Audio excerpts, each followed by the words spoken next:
already been alluded to in your answers, so I want to jump over some of them and come to paragraph 6.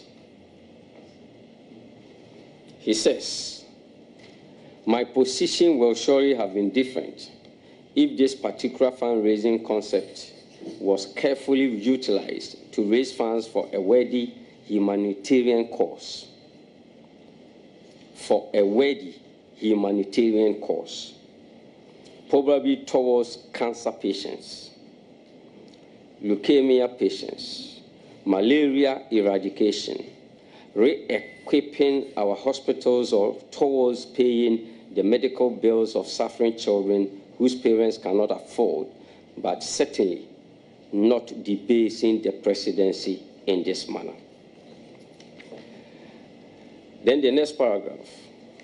I have my strongest of doubts that President Rawlings, Kufuor, Mills, and Mahama would have permitted this during their tenure. What's your response to this? Mr. Chairman, I am unable to determine the motive of the author of this statement. I'm unable to determine his motive or objective or what was going through his mind in penning these words. But let me just state, just for the record, that if the honorable member is suggesting that he has no knowledge of any such previous exercise where an events management company is organizing an event and mobilizing sponsorship, which is voluntary contribution, towards covering the expenses for organizing that event, whether he has no knowledge of such an exercise previously. Because if indeed he has, what is the basis for coming to this conclusion? My position will surely have been different if this particular fundraising concept, I don't even need to be reading this to this honorable committee. An event or company working together with the government come to a common objective understanding that they are co-organizing an event for a certain purpose. And you are talking about other matters that are not the subject of our common understanding, which was reflected by the MOU. I do not understand this.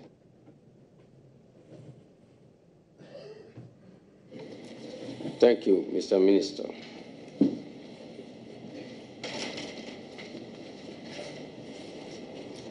The last paragraph on that page, on the first page, the least the Ministry of Trade and Industry should be doing at this point, instead of seeking to justify their shameful conduct, is to apologize to President Akufo-Addo. That is, if he did not grant his blessings for this desecration of the high office he occupies, apologize to Ghanaians and refund the extorted sums to the expatriates. Any response?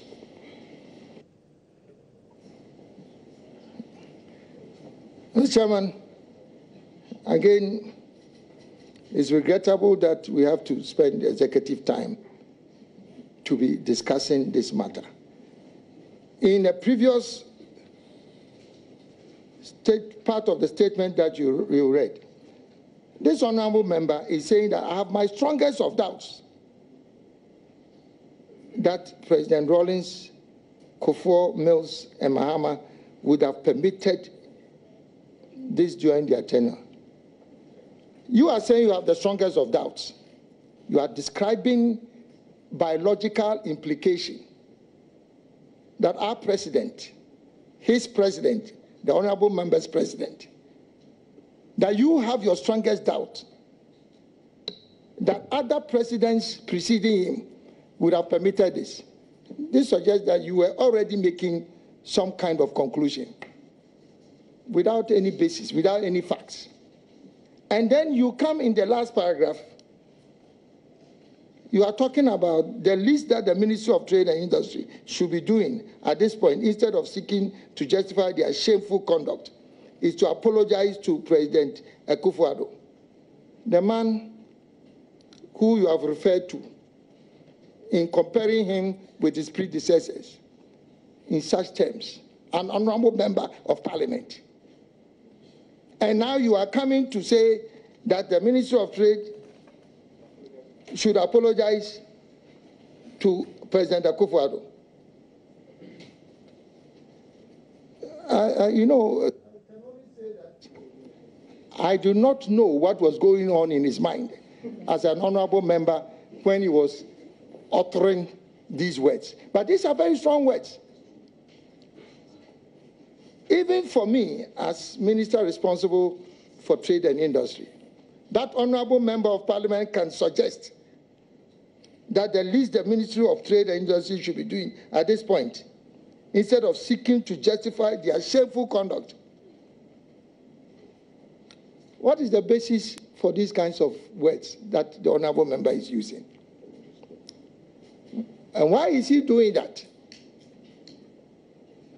You have now applied on motion to ask the Parliament of Ghana to be recalled and for an allegation that you have made to be investigated, and you have already made a statement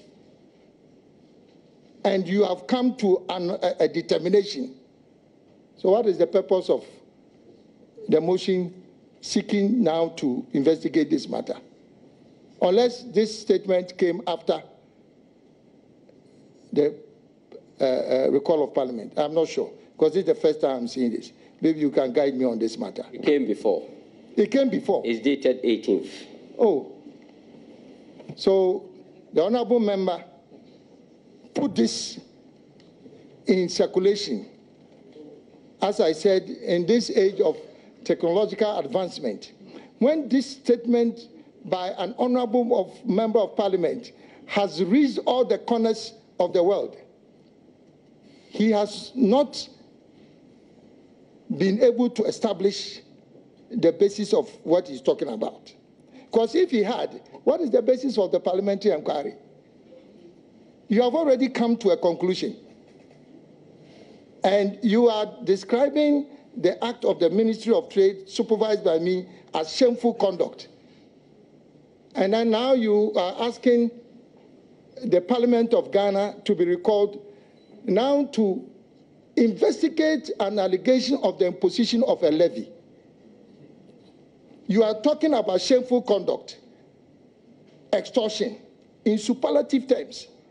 Now, when you were bringing a motion, you supported and you seconded the motion, you did not talk about extortion anymore. When you had the flexibility and the leverage to describe what should go into the motion, you didn't talk about extortion. You wanted the Parliament of Ghana to investigate a case of levy. So why are we even discussing this statement, Mr. Chairman?